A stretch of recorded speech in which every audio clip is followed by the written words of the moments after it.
The opening words today are by Denise Levertov. Imagine, an awe so quiet, I don't know when it began. A gratitude had begun to sing in me. Was there some moment dividing song from no song? When does dewfall begin? When does night fold its arms over our hearts to cherish them? When is daybreak?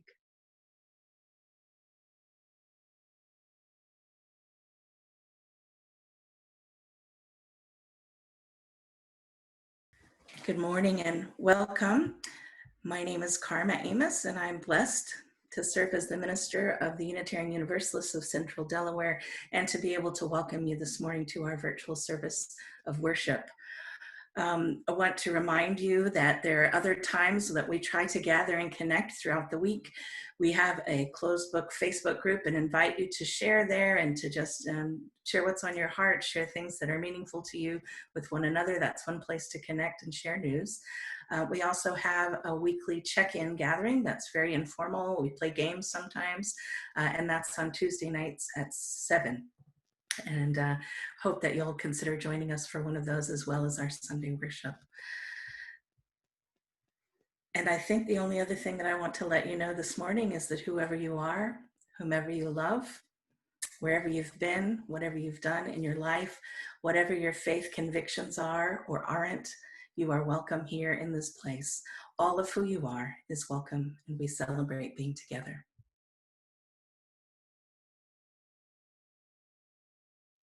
We light our chalice as a symbol of gratitude as we celebrate the abundance of our lives together. In this sanctuary, we harvest bushels of strength for one another and offer our crops with the hands of compassion and generosity. In the authentic and gentle manner of our connections, we cultivate a simple sweetness to brighten our spirits. May we be grateful for the ways we nourish and uplift each other, for it is the sharing of this hallowed time together that sustains us. Please join me in our unison affirmation. Words are in the chat box. Love is the spirit of this church, and service its law. This is our great covenant, to dwell together in peace, to seek the truth in love, and to help one another.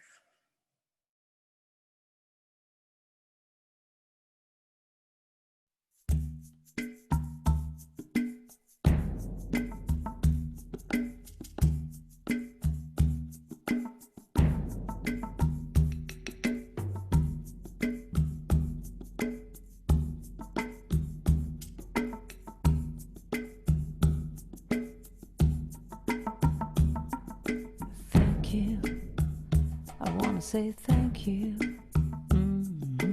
thank you, thank you, 'cause I'm so grateful, oh grateful, I'm so grateful. So I want to say thank you for this day, Spirit, thank you for this day. Thank you for this day, Spirit, thank you for this day. This healing, this healing, this healing day. This healing, this healing, this healing day. Thank you for this day, Spirit, thank you for this day. Thank you for this day, Spirit, thank you for this day. This healing, this healing, this healing day. This healing, this healing, this healing day. Thank you for this day, Spirit, thank you for this day. Thank you for this day, Spirit, thank you for this day. This beautiful, this beautiful, this beautiful day. This beautiful, this beautiful, this beautiful day. Thank you for my friends, Spirit, thank you for my friends. Thank you for my friends, Spirit, thank you for my friends. My wonderful, my wonderful, my wonderful friends. My wonderful, my wonderful, my wonderful friends. Now thank you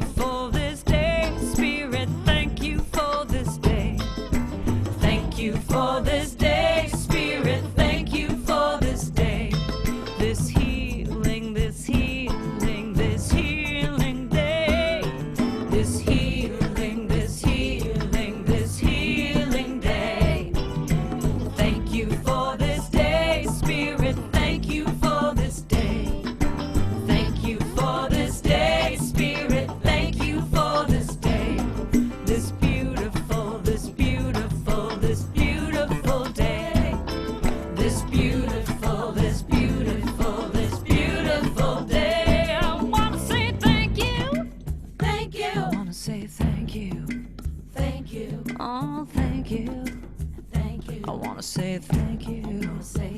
So I'm so grateful. So grateful. So grateful. So grateful. So grateful. So grateful. I'm so grateful. I wanna say thank you. Just thank you. I wanna say thank you. Thank you. Cause I'm so grateful. Yeah.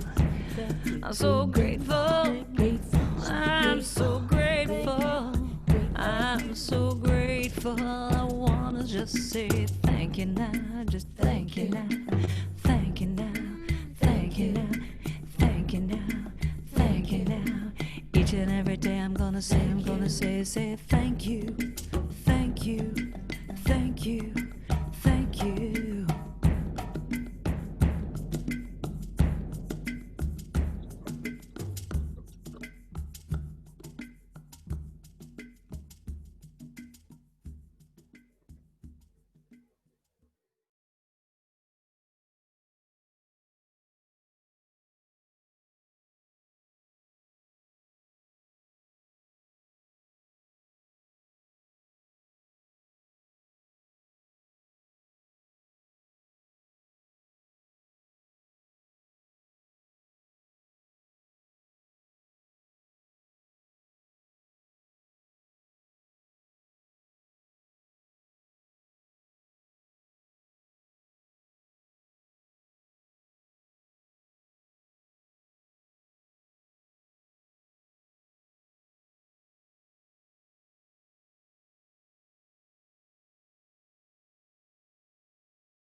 The UU moment today includes excerpts from a message that was sent out from the president of the Unitarian Universalist Association, the UUA. Molly gave us a sneak peek last Sunday into the availability of a week-long series of virtual events on rethinking Thanksgiving. There are many ways that we can connect in gratitude and celebrate the abundance of the fall harvest as a community without celebrating an ahistorical colonial origin story. It's not too late to register for the remainder of the virtual series and receive links to a variety of resources. Hear now these words from UUA President, Reverend Susan Frederick Gray.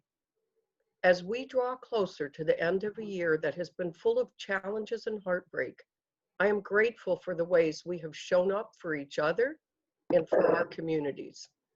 This year has made clear that our faith is not bound by the walls of a building. We connected with each other virtually in imaginative new ways. This spirit of creativity, impact, and perseverance in times of great challenge is critical now as we look ahead. Many hearts ache as we anticipate Thanksgiving and the winter holidays in the midst of a global pandemic. We know that many plans and treasured traditions for gathering with family and friends must be canceled or put on hold. This year, let us be grateful in a genuine manner. Let our gratitude flow from our deep, ongoing commitment to justice and equity. Let our gratitude grow from the opportunities we have to be together authentically, whether virtually or in person. Reverend Dr. Susan Frederick Gray asks that you join her as we reimagine this day and gather in community to honor Indigenous ancestors, experiences, and traditions. May it be a time to reflect and find meaning in how our shared values connect us.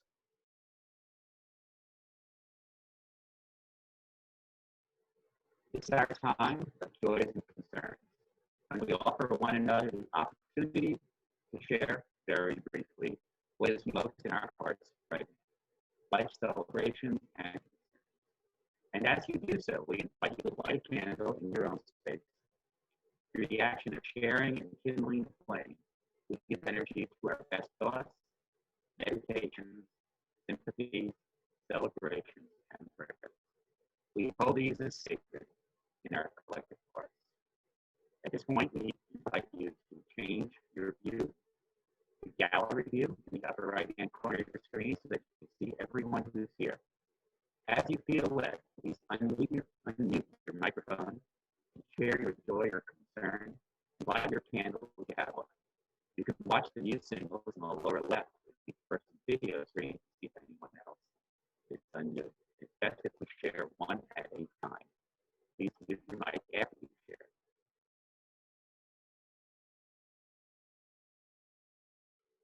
Light one final candle for the joys and concerns that weren't spoken of by those of us here today, in solidarity with others in our community who couldn't be with us today. A central part of our worship, both in person and online, is the opportunity we all have to practice the art of generosity and the spiritual practice of gratitude. Our gifts to UUCD are what allow us to thrive with a common vision to nurture our spirits, build community, and change the world. We're grateful to you for the many ways you support our community, including your financial pledges and offerings. Your gifts matter, and it's one of the ways that you make this world a better place. Every part of the ministry of UUCD, from the worship that grounds us in our values, to the community gatherings that connect us, to our children's education, to our social justice outreach and actions, are supported by your gifts. So thank you for your passion and generosity. For those of us who are making pledges and want to contribute to our community, you can continue to write checks or mail them to us, or you can give online. These instructions to do both of these are on our website at uucd.org. Just click Support UUCD in the menu bar. You can do that now, during this offering song, or at any time that's convenient for you.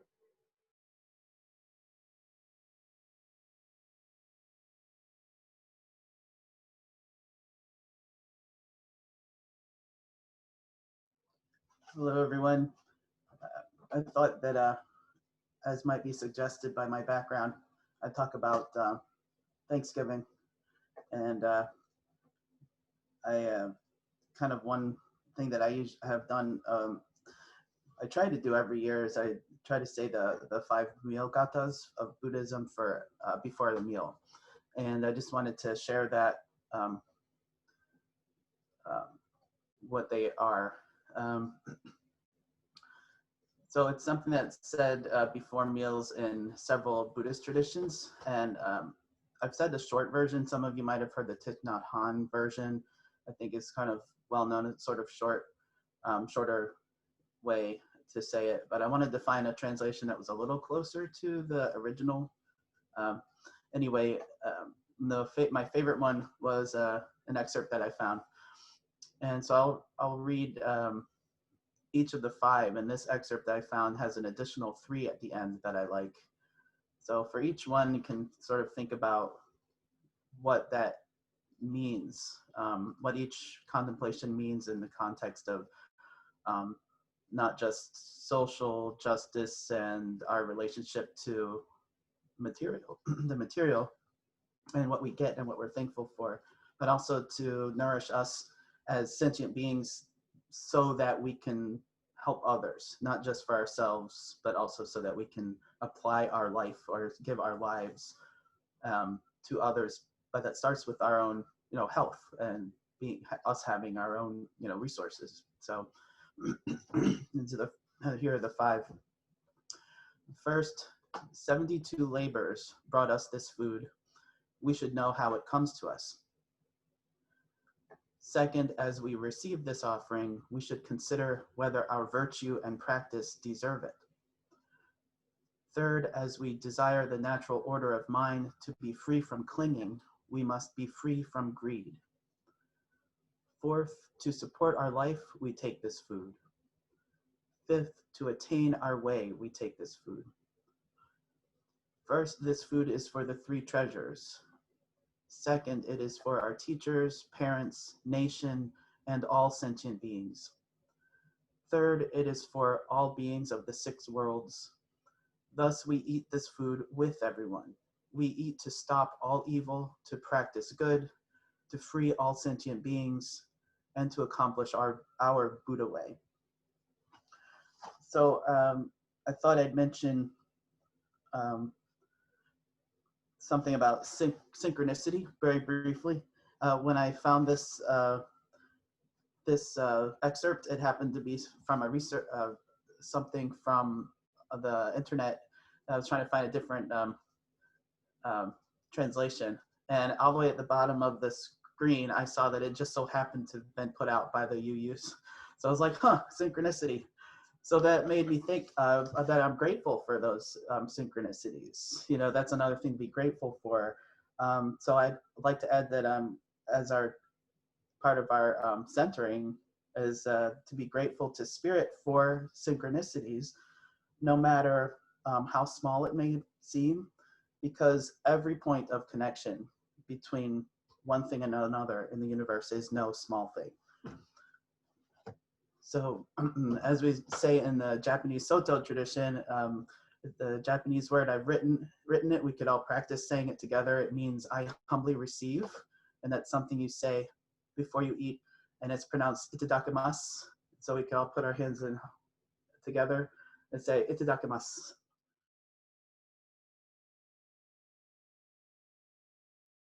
The reading today is from Henry Nouwen. In the past, I always thought of gratitude as a spontaneous response to the awareness of gifts received. But now I realize that gratitude can also be lived as a discipline. The discipline of gratitude is the explicit effort to acknowledge that all that I am and have is given to me as a gift of love, a gift to be celebrated with joy. Gratitude as a discipline involves a conscious choice. I can choose to be grateful even when my emotions and feelings are still steeped in hurt and resentment.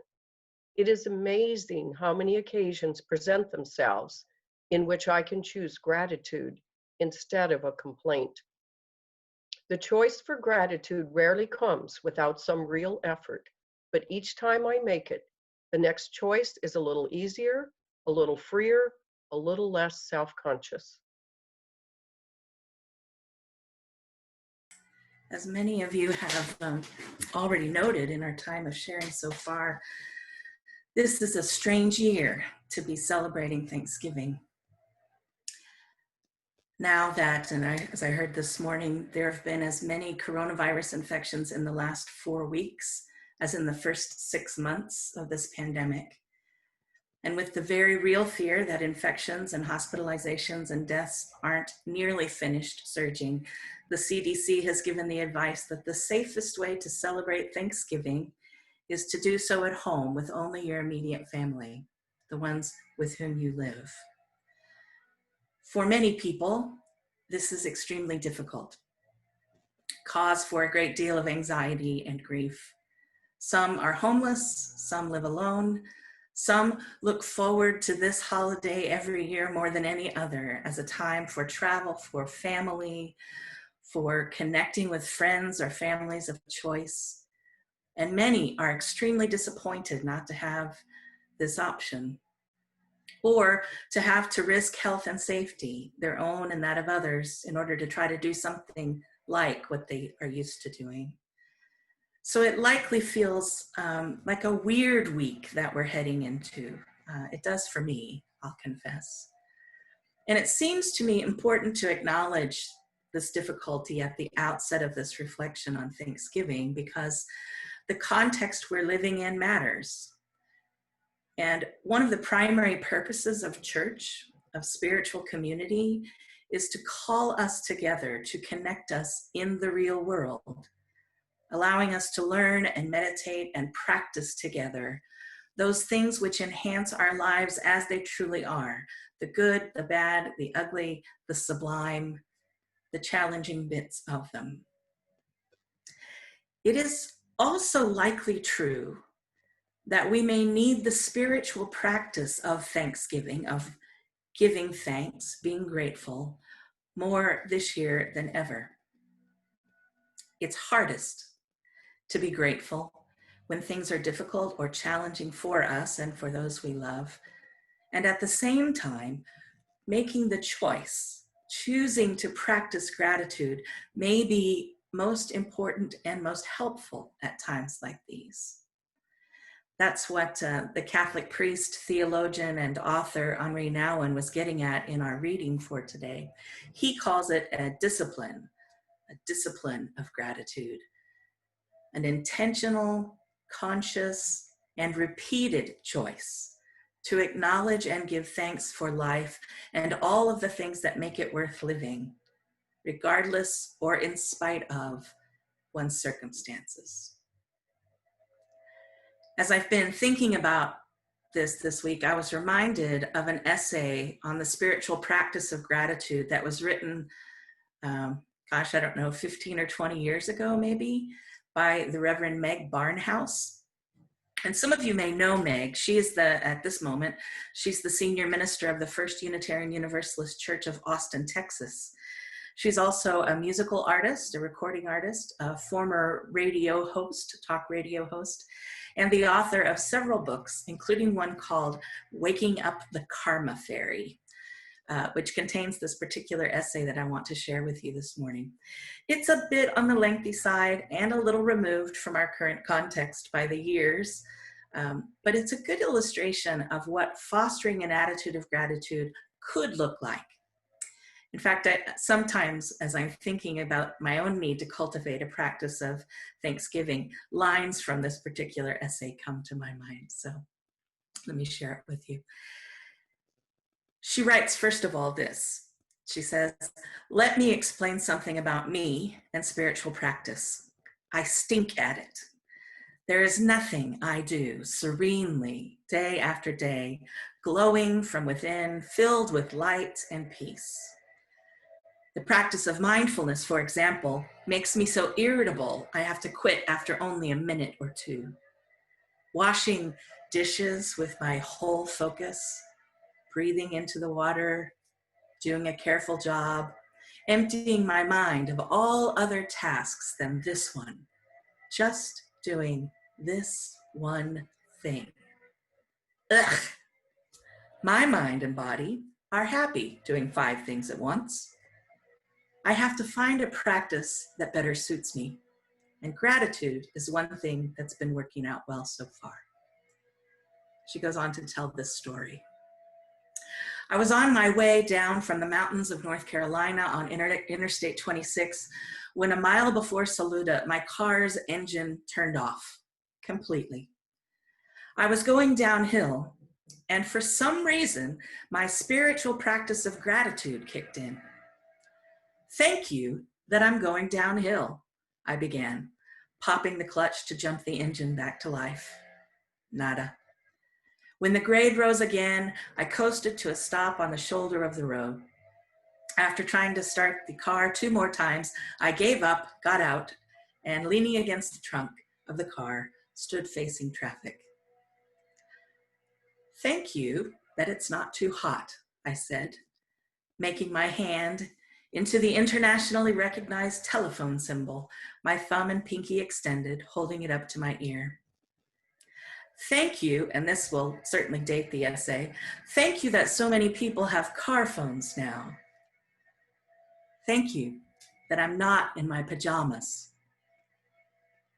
I looked down and there was an orange and black butterfly sitting in some grass by the highway.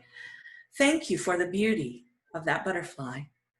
Look, there's another one and another one. They must be migrating. Oh, that one's dead. Thank you that the other ones are alive.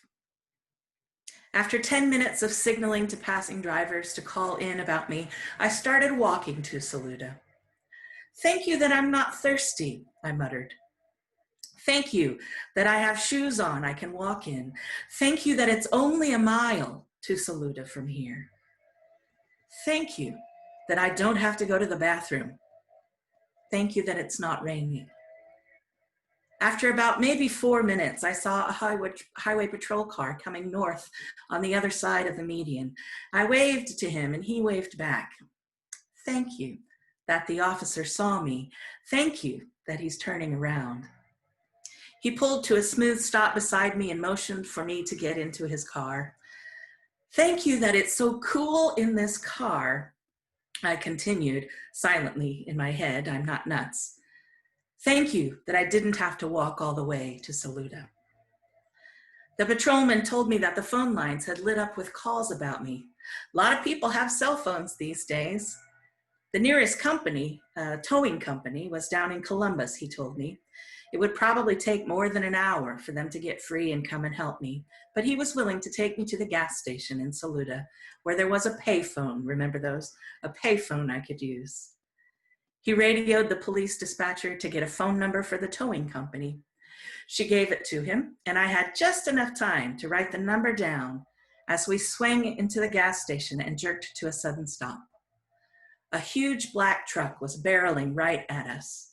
It screeched to a dramatic stop, barely avoiding locking bumpers with the patrol car. It was the tow truck. Heard you ask for our number over the radio, the red-headed man said, laughing, sliding out of the cab. I'd heard the calls about you being broken down, and I was on my way down the road right north of here. I almost beat you. And Meg concludes from that brief experience that this is just one example of many that convinces me I'm either the luckiest person I know, or maybe I've hit upon a spiritual practice with instant results. Either way, she says, I'll take it. Now, I don't share that reflection, which is entitled, Thank You, I'm Going Downhill. I don't share this with you because I think that fostering attitudes of gratitude will fix all of life's problems, automotive or otherwise. Nor do I think it will serve as some magic formula for increasing our blessings. I don't. However, I do believe that understanding gratitude as a spiritual practice in the way that Barnhouse demonstrates and that Nouwen describes can make us more aware of the blessings we already have that we sometimes take for granted, and that this practice of gratitude can be transformative for our quality of life and the state of our hearts in any given moment. This year in particular, it feels extremely important. Everything about our typical holiday is likely impacted in some way by the current state of our world. That reality may bring along with it some disappointments, some sense of grief for the loss we may feel. It may also bring along some opportunities for creativity, as you've said. It's important to acknowledge all those things that it might bring up. It's also true that having our normal, whatever normal is for us, having that disrupted could create an opportunity or an opening for us to think about things differently, to be intentional about noticing and giving thanks for what we do have. And that practice, I believe, could be very good medicine for us just about now. One of the things that we used to do from time to time when we gathered at CBS in person was to have a time when you could contribute in this time of reflection by sharing your own thoughts. And today just feels to me like a time when we ought to do that. Not just to talk about the spiritual practice of gratitude, but to actually engage in that practice together. And so with that in mind, I'd like to invite you to take a minute just to reflect. Take a minute to look around your life. Literally, look around the space that you're in right now. And figuratively, take a look around the intangible space of your mind and your heart. And if you're willing, share with us one thing that you're grateful for right now. You can switch your view to gallery just as you did before with our time of joys and concerns, and watch the mic symbols to know when others are speaking. And if and as you feel led, just unmute yourself and share briefly. Maybe just start your sharing with the phrase, "Today I am grateful for," and fill in the blank. Let's practice giving thanks together. Well, today I am grateful for you and for your willingness to be open. I'm grateful for this heart connection that we share as a beloved community, so thank you for that. And as you head into this holiday week, this week of a likely strange Thanksgiving, at least one unlike many others, my hope for you is that your gratitude practice might kick in ways that pleasantly surprise you when you most need it. However you choose to celebrate or to mark this time, I pray that you experience a genuine sense of gratefulness for the blessings of your life. May it be so. Our closing song today is from Sweet Honey in the Rock, and I put out a brief note on Facebook for you all to send pictures of things you might be grateful for, and some of you did that, a few. So some of those photos you'll see during this song from Sweet Honey in the Rock. It's repetitive, so sing along in your own environment, if you will.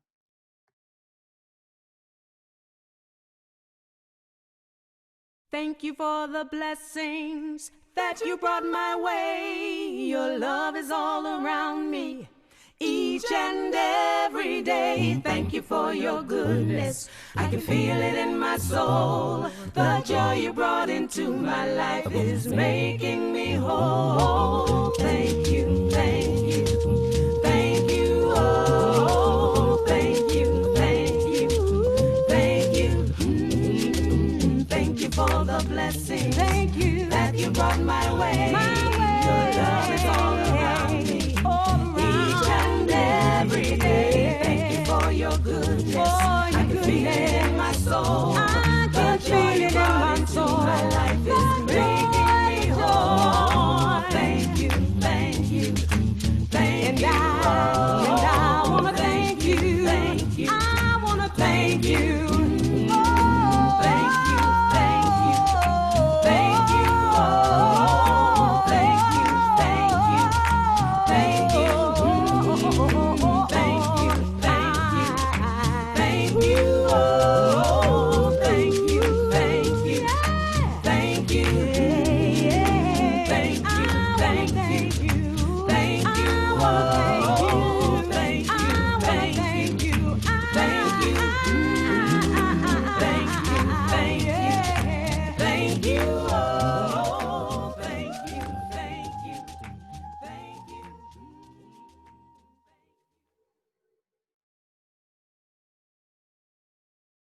We extinguish this flame, but not the light of truth, the warmth of community, or the fire of commitment.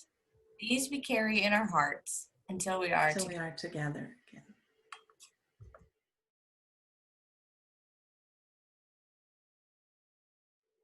Our closing words this morning are from Charles A. Howe. May we go forth from this place thankful for the life that sustains and renews us, and open to the grace that surrounds and surprises us. May we go forth from this place with openness and with thanksgiving. Our virtual worship has ended, but we give thanks that our connection to one another and the earth endures. Go forth blessed to be a blessing for others.